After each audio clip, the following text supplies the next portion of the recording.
So in the effort to keep things brief, that is our presentation and a quick overview of how we're administering the recycling market tax credit. Well, I thought I was going to get through this, and then the lights lit up. So I'm going to go to Senator Backus. Thank you for that presentation, by the way. Thank you, Mr. Chair. We sit here a lot and sometimes deal with actual individual companies and sometimes industries that want their chunk of what we need to sustain the state in education and a lot of other things. So philosophically, can you tell me how this is not picking a winner and loser industry? That is, why do we have this? Would there not be a recycling industry if we didn't carve this out and give them extra money? I mean, why are we even going through this? Why don't they just pay their taxes like everybody else? It's a very good question. I'm a public servant, so I check my philosophy at the door. And when it comes to this type of a program, really we just want to be good stewards of a program that the legislature has established. So in our effort, we're not going to talk about the efficacy or whether there should be or shouldn't be. We just want to be good stewards and make sure that we're administering this program effectively. You're with GOED, though, right? I am with GOED, yes. But it's not as though you're a stranger to giving certain groups extra help here or there. But in this case, you're saying this is statutorily there. We're just administering it out, and there's the information. Well, I'll accept that. Thank you. Yes.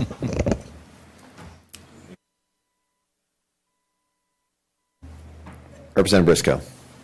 Thank you, Mr. Chair. Welcome. Someone new. Speaking to some people working with the county or the city in the last year about renewables, I know that they aren't getting a good price right now, partly tied to the price of oil, et cetera. Do you anticipate that there will be fewer credits this year because that the bottom has dropped out of the market for some recycling, not renewables, recycling? It's a very good question, and thank you, Representative. I think right now we're on pace to match what we did last year. I think for us, there are a lot of variables that can affect a program like this, certainly. We've seen, particularly with the last 2 or 3 years, where there's been outside market forces that you would have affected a program like this. However, it stayed consistent.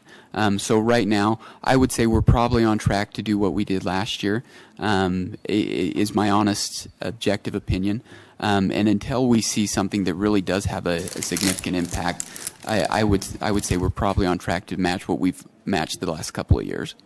Some of the programs, related question, if I could, Mr. Chair. Some of the programs. Yes, but please be brief. I haven't asked one question today, and my phone hasn't even gone off.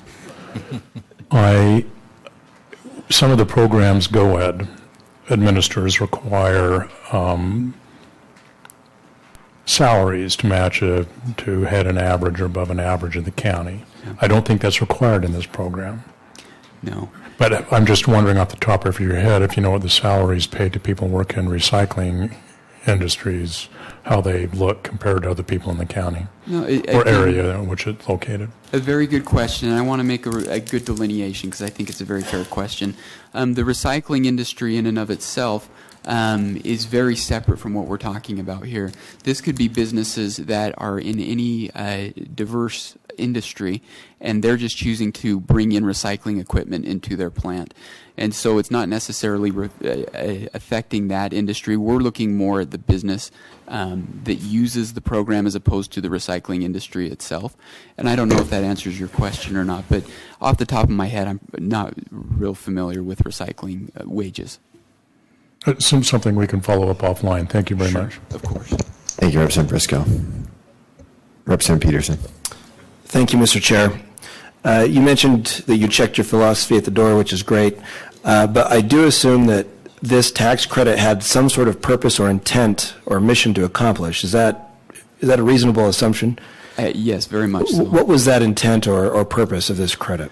It really is to help businesses to bring in equipment that they may not think about, but provides better efficiency and better recycling capabilities than what they would normally. And so it is an incentive to get our businesses to think more thoroughly about equipment purchases, capital expenditures, and to offer an incentive to do it more efficiently. Okay, to promote recycling. Sure. Do we have an idea then how successful that has been as far as either an economic impact from the benefits of recycling or from the environmental benefits that have been garnered from this program? You know, the multiplier effect and indirect effect is something that is definitely worth studying. We're actually looking at that with several of our programs, and we're doing that in a lot of cases at the request of the legislature. This is one, in terms of multiplier economic impact, we can take a look at it. We have a great relationship with the University of Utah and other entities who do a lot of those type of evaluations. We would be happy to take a look at that based on the data we have and come back or provide to you offline what that impact may be. Yeah, I think that's very important information for us to have as a committee here, because we need to justify why we're doing this. So that's very important. So I would task you with doing that if you can, and get back to us as soon as possible. We will be tasked. And then the final philosophical question I have is: would companies make these purchases anyway because of those benefits, the economic benefits, and those things that come from increased efficiency or whatnot? So I don't expect you to answer that question, but that's my final thought. Thank you, Mr. Chair. I actually do expect them to answer that question. Okay, I'll defer to you. Well, I can say I would suspect that some may and some may not. I know that there are some companies here in the state for whom this is a very big deal. And there may even be some here in the audience today, I don't know. But for some it's a big deal. For others it may not be such a motivator. But I would suspect that yes in some cases and maybe no in other cases. So,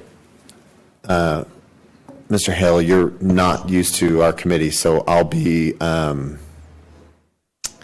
just because I know you present to other committees more frequently, and that may pass in their committee. It doesn't pass here. Some may not is not an economic analysis on whether or not we're doing the right thing with our credits. So as much as I respect your office and what you guys are accomplishing, I'm looking for a little more than some will and some won't. So help us with that analysis. We'll have you back. We'll do that. Because I think there is a little bit more level of rigor if we're giving out taxpayer dollars to some of these programs. I'd like to see a level of rigor that, in my opinion, has been short at GOED in the past. I'm not commenting on the current regime. I think you guys do fantastic work. But I would like to see a little further additional rigor on that issue. Yes, and Mr. Chair, we'll feel duly tasked as well to go back and to do an analysis and put together something more in the weeds. That'd be great. That's a fair statement. Because I would like to know, I would like to understand this functional choice that people are making, opportunity cost type choices when people are making a decision on what kind of equipment. And I think Representative Peterson is asking a great question. This is the crux of these reviews that we are doing, and that's why I know it's probably, that's why I'm fine to give you a little more time to look at it. I feel like a high school teacher, right? Even though Representative Paulson will tell me I'd be a terrible one. But that being said, that's the purpose of these reviews, is we are looking at, should we keep them, should we not? And I'm looking to understand, at least as far as this credit is concerned, are we at that threshold and should we continue? So, Senator Henderson. Thank you, Mr. Chair. I just want to reiterate that. I think that the point of having these presentations on these tax credits, this committee is interested in the cost-benefit analysis of, are these tax credits worth it? So that analysis of finding out if it is, if it's doing what it's supposed to do, or if it's just some little perk that's out there that's not really serving its purpose, I think that's something that we definitely want to know on all of these tax credits that we're going to be asking you about. Okay. We appreciate that, Senator, and we are currently working, as Ben mentioned, with the Kim Gardner Institute. We have a contract with them, and our goal is to do an analysis of every incentive, every tax credit that we have. and they are working with us on that, and we hope to be able to come back to you with hard data, with good data that shows here's the incentive, here's the tax credit, here's the ROI for the state. This is a good one. This may not be as good. And then it's obviously up to you to decide what you want to do with that data. But we are currently working on that, and we're checking them off one at a time as we go down the list. So, what's the time frame on that? We could, by the next interim committee meeting, if you're open to it, if we could have longer, we might appreciate the next following interim meeting, which I think will put us in November.